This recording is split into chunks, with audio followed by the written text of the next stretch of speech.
On a desolate island in the treacherous waters of the San Francisco Bay, the world's most impenetrable fortress stood tall, Alcatraz. For decades, it had held some of the most dangerous criminals, a place from which escape seemed impossible.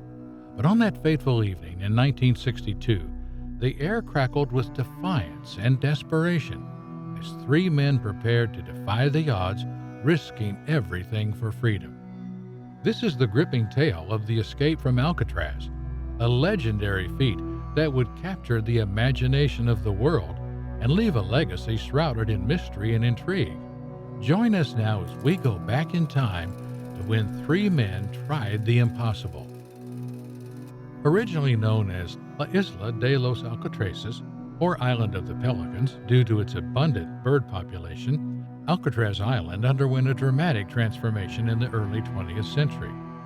It was initially developed for use by the U.S. military, but in 1934, the federal government converted it into a high-security penitentiary, intending to house the nation's most dangerous and incorrigible criminals. The isolated location of Alcatraz served as its first line of defense. Surrounded by treacherous currents, frigid waters, and unpredictable tides, the island seemed impervious to escape attempts. To add to the challenge, Alcatraz boasted towering cliffs and jagged rocks, creating an impenetrable barrier against would-be escapees. It wasn't just that the island was impenetrable. The actual Alcatraz prison was as well. And at the core of Alcatraz's impenetrable nature were its strict security measures. Armed guards patrolled the cell blocks, catwalks, and corridors, and the prison was fitted with state-of-the-art searchlights and alarm systems. All of that is to say that Alcatraz wasn't just escape-proof. It was designed to discourage people from even thinking about escaping. But three random guys wanted freedom more than anything. Frank Morris and the Anglin brothers, Clarence and John, were those guys. Frank Morris, born on September 1, 1926 in Washington, D.C., was no stranger to a life of crime. With a history of burglaries, armed robberies, and one known escape from another correctional facility, Morris had earned a reputation as an elusive and cunning criminal. His intelligence and resourcefulness were matched only by his insatiable desire for freedom. Clarence Anglin, born May 11, 1931, and his younger brother, John Anglin, born on May 2, 1930, hailed from Dollinsville, Georgia. The Anglin brothers, like Morris, had a criminal past. They were skilled bank robbers, their audacious heist leaving law enforcement agencies in their wake. The desire to escape the confines of Alcatraz burned fiercely within them, driving them to extraordinary lengths. There was actually another inmate involved in the escape plans and preparations. Unfortunately, or fortunately, this inmate, Alan West, was not able to make the escape. He ended up being the one to narrate the story to the authorities.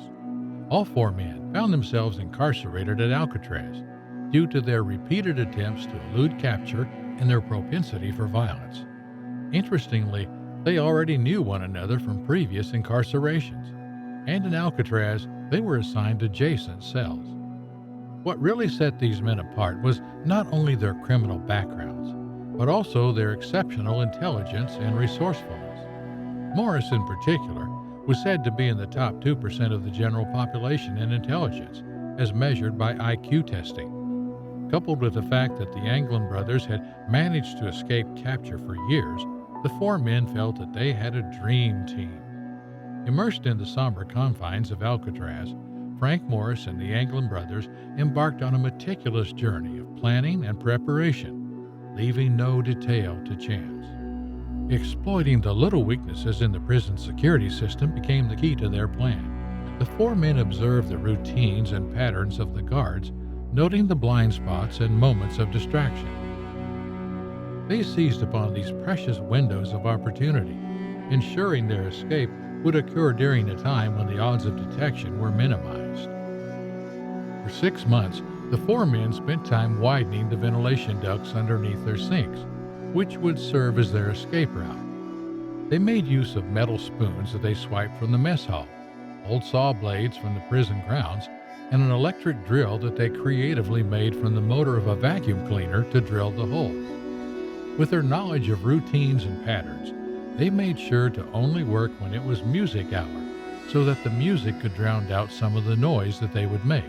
On top of that, there was always someone to make some noise with Morris's accordion. To conceal their absence, they made papier-mâché dummy heads out of soap, toothpaste, toilet paper, and concrete dust.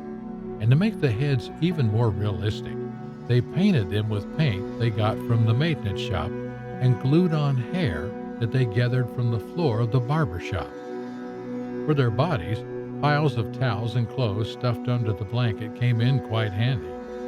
This combination of clothes for a body and papier-mâché heads proved to be completely foolproof. They were able to bore their holes without being detected.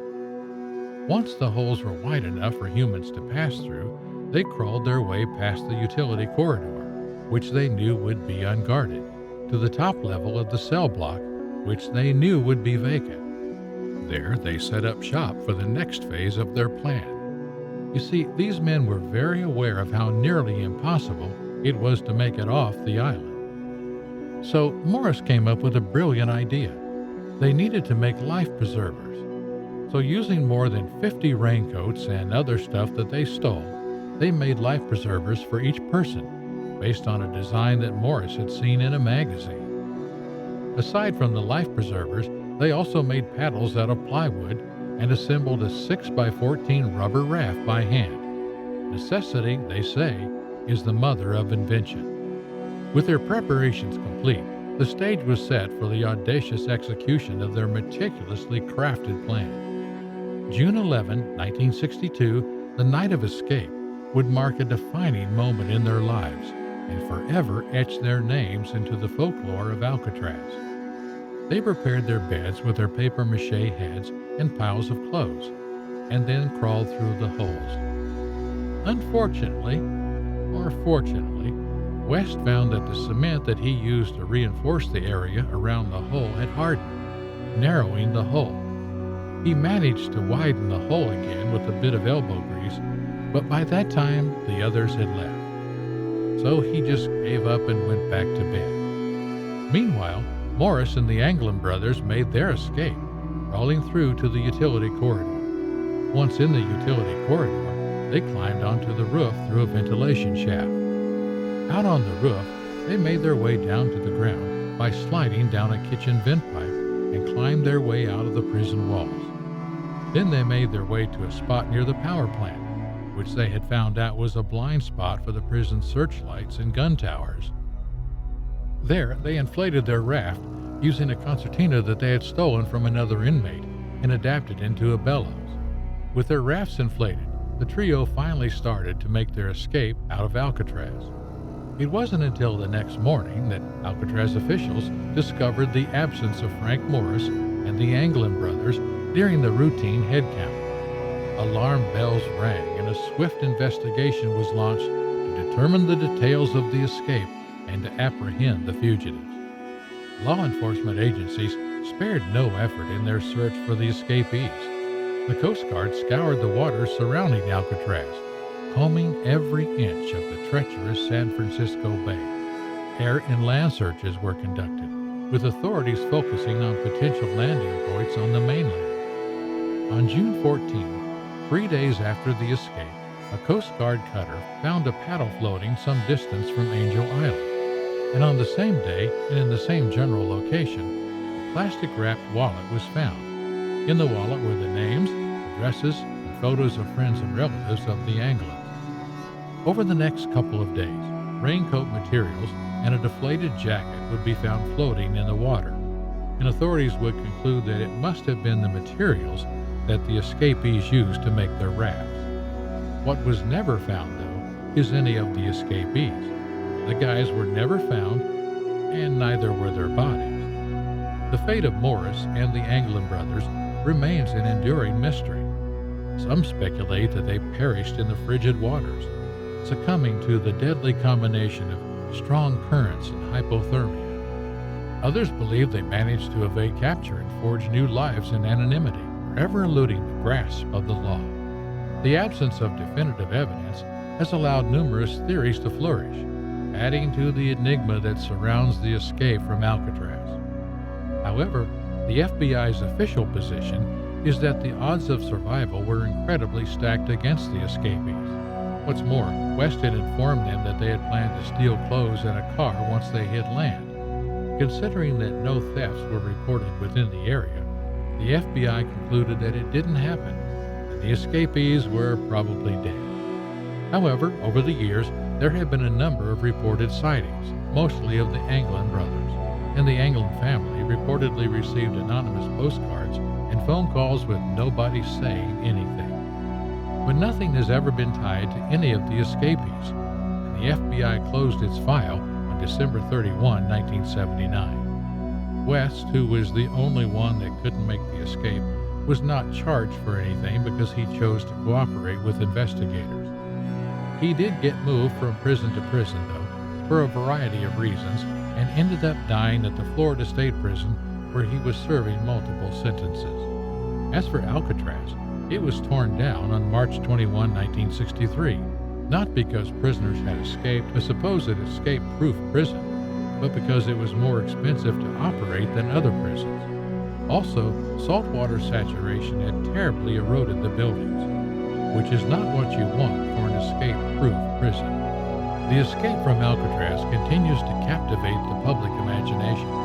Its mystery and audacity have inspired countless books, movies, and documentaries. Books like Escape from Alcatraz by J. Campbell Bruce and The Alcatraz Escape by Jennifer Chambers Berkman have delved into the details of the escape and the ensuing investigations.